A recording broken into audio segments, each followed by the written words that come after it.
In this video, we will recap the key takeaways from the material we learned in this section of the course. In the Roman to integer question, we created a program that converted a Roman numeral string to an integer. When tackling this question using C++, maps can help us out tremendously. For the palindrome question, we crafted a C++ program that determined if a string is a palindrome.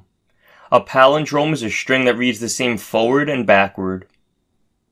Reversing the characters in a character array can be accomplished by using two pointers, one starting at the beginning of the array and one starting at the end of the array, and moving them closer to each other using a temp variable to swap the elements of those indices until the pointers meet in the middle of the array.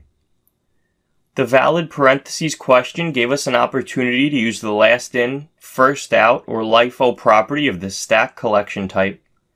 Anytime we hit an opening delimiter, we pushed it onto the stack. When we encountered a closing delimiter, we popped the top value from the stack and checked that it was the proper opening type of delimiter corresponding to the closing one. For the valid anagram question, we made use of the map collection type and stored the letters as keys and their counts in the string as values. Recall that an anagram is when a word uses the same letters in a different order.